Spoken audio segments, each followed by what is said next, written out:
Alright guys, here's my my dilemma.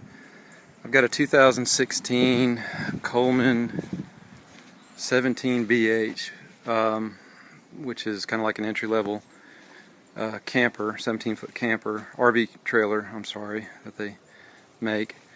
And it's worked well for our family so far. We're having fun with it. And I'll do a video review of this thing later, but we do have some issues. This is just kind of overall the outside here. The main problem that I'm having is when I tow with it, I have a problem with ground clearance. And this model has a 14-inch rim, and I think the tires are, okay, 205, 75, 14 on there. And when I have it hooked up to my car, or truck actually, I have a Lincoln Navigator that I tow with. I have a problem with back here. Those things sit so low to the ground, and there's a bump stop, not a bump stop, but just a kind of safety scrub deal right there. And when it's full, when I have it on my car, the Navigator, which is like a Ford Expedition, I have probably about 3 inches of clearance before this will impact the ground. So what I'm going to do, they have a kit. I got it on eTrailers.com, and it's a relocation kit for the springs, because the springs on this thing, they have what's called a drop spring, and it's, whoever invented this should be freaking shot. But at any rate, or designed this axle, as you can see, it goes into the hub there and drops down like 4 inches. There. Okay. So that makes it sit even down further. I mean, the vehicle I'm towing with is not lifted or anything crazy like that, but just having some serious issues with scrubbing. Okay, now what I've done is I've got the the trailer jacked up and fully supported by these jack stands. I've got one on both sides. Got the tire already off and underneath the frame rail. Done the same thing on the other side. One thing I wanted to make sure that I had was the relative position of the axle true to how the manufacturer had it. So I went ahead and I made some marks on the frame rail, the spring, and where the U-bolts go through to that shackle mounting plate on both sides of the spring. And I did this on both sides of the trailer. So, I mean, there's road grime and stuff there, so I should be able to line it up fairly well. But I think this will really help out as well. Like I said, mine's a 2016. Doesn't have too much dirt on it, but this will help just keep everything true and aligned. And that bottom bracket, what's it called? Spring shackle. This device down here, or perch, spring perch, will still be present after the Dexter parts, the axle flip kit is installed. So hopefully, well, no, that actually won't help me keep it lined up. I think the big thing is the marks on where the U-bolts are is actually what's going to help me out significantly, keep it lined up and square. I thought about running a plumb from over the wheel arch here down to the center of the hub as another indicator, and I might do that in just a minute. I'm about to break my wire connectors right here. There's 2 connectors, and I'm just going to mark these so I'll be able to reconnect them easily and keep my polarity going the right way. But I'll fire back up here in just a minute. Okay, so now I've got the U-bolts out. Here's what they look like. That bolt there was an 11/16 or a 17 millimeter. My sockets actually are both. They're called Met Wrench, which by the way are really good sockets. I love them. But at any rate, there's the shackles. I guess they're called shackles. I don't know, in the U-bolts. and they came out just fine. Like I said, this is a newer trailer. Maybe try some penetrating oil or something like that. Let it soak overnight before you start this. If you maybe live up north or you're exposed to some rust or whatnot due to road salts, whatever. But so anyhow, took those off. They are a little tight to go through this thing, so there's a little spring pressure on them outward, in other words, in this direction. So I had to kind of tap it with a rubber hammer here on the tips of the bolts, and bolts, and they came on out for me just fine. So now I'm going to lift the axle. The axle is completely free and out, and you can see I'm moving around and that kind of deal. And I noticed something.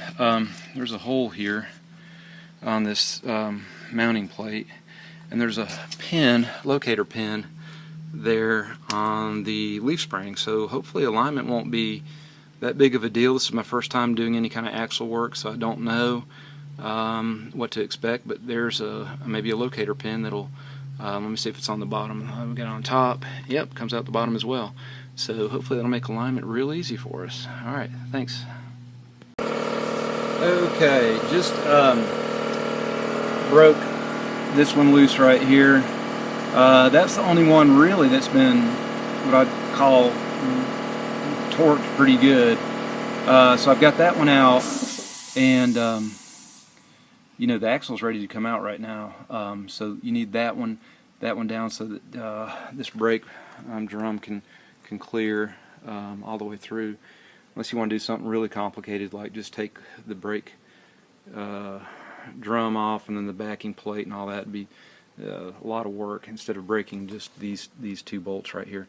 And I'm sorry for after the fact kind of filming, but I'm a one-man band here. But here, let me see if I can break this loose here. Well, the axle will come straight on down if I do that. Anyhow, well, here, just for comedic relief here. Well, and it's about to come down. There you go. Axle out. All right, I'm going to bring it inside, and we're going to do some light little tack welding to one of these new perts that is good to go right there. But said it's not required, but strongly recommended. So I'm going to go over that in just a minute. Thanks.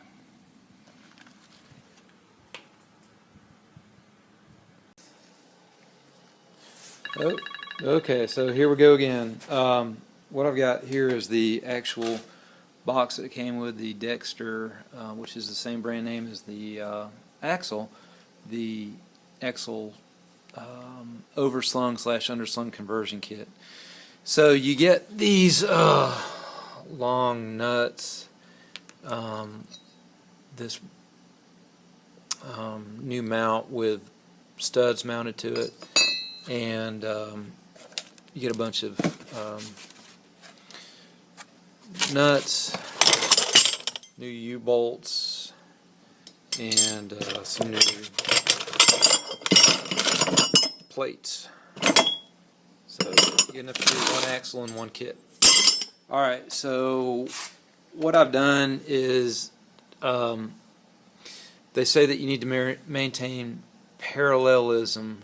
So basically they need to be equal distance right here, these 2 points, and these points, and these points need to be exactly the same. So what I did was I took my bracket, screwed my bolt on all the way, and then on both legs screwed them down all the way till I couldn't screw them down anymore, and then counted the number of revolutions out until I had it exactly level. I don't have any play at all. I mean, it's super tight. Then what I did was just took a little buffing wheel or a sanding disc or whatever and knocked off the paint here, and I'm going to tack weld that on there just to make sure that it's good. Now there is some play this way, sideways, and there's nothing I can do to get that out. I'm just going to try to center it in the existing device before, or whatever this is called here, this perch. I'm going to center this nut in the middle of this perch before I tack weld it on there, and I'll do that and get back with you in just a minute. Okay, got the axle perch back on there and welded. My welds are, well, as you can see, kind of atrocious, but at any rate, they just said to tack weld it, so I guess that means they said strongly recommended to tack weld. If they use the word recommend, I would say that doesn't mean required, so this should work just fine. I'm not a welder, just an average guy with average intelligence trying to do a job here. So at any rate, we're good at next thing is putting the axle back in. Alright, see you. Okay, the mounting plates on here, they go like that, and then the U-bolts right here go underneath like so and up and through. You do that for both sides. I did have to break this bolt right here off, and I've got to put it back on with. Went out and bought some replacement hardware, just being safety conscious. I've got right here, got a lock nut and also some blue thread lock that I'm going to slap on this. That's kind of a belts and suspenders type approach to doing it, but hey, you know, I just want to be safe with this when I'm done. So at any rate, I'm going to just slap a little board underneath here to lift it up slightly. It'll get me where I need to be, tighten everything up. I'm going to make sure that I tighten evenly. I've got the other side already in over here. I'll walk over there and let you look at it. But I don't have it fully torqued yet, because I wanted to have a little flexibility, or moving around ability, or whatever you want to call it. But there it is right there. It's already in, and just kind of evenly torque them down. You know, when I took them off, they weren't incredibly tight, but I'm going to tighten the slop out of them. I just don't want them to come off.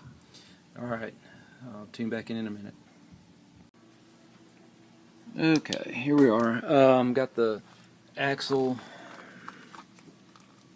fully bolted in, torqued as hard as I can get it. And once again, I mean, it wasn't like crazy tight from the factory, but I really tightened it up pretty good. And then there's my wiring connections. I soldered and shrink wrapped each individual lead, and then shrink wrapped the whole deal again. So it's kind of like double shrink wrapped. I just didn't want any kind of shorts or anything like that on my trailer brakes. That's about it. Alright, and I'm going to jack it back up, put the wheels on, and take a look at it. Final deal. Okay, here's the final axle flip. Okay, and as you can see, it's sitting up level with my car now. So everything's good. It doesn't scrub in the back now. I've got a massive amount of clearance back here. We just got back from a trip. There's the old one that I bent, but at any rate, plenty of space now here. And the benefit of bringing this axle up, tires are wearing evenly, everything's good. The benefit of bringing this up once again is that you don't scrub in the back. Plus, with this weight distribution hitch, you're at like a neutral ride height, and you're not. I mean, if you were to do it with this by longer yoke, or whatever this piece is called here, this goes up and down. I think it's called a yoke drop. If you got a longer piece there, by getting it long enough to get it to go even or tow evenly with the trailer evenly, you'd be about scrubbing these weight bars here. So this is the only way to fly, is to get it up off the ground a little bit higher, and that's effectively what we've done. And mission accomplished. Good luck.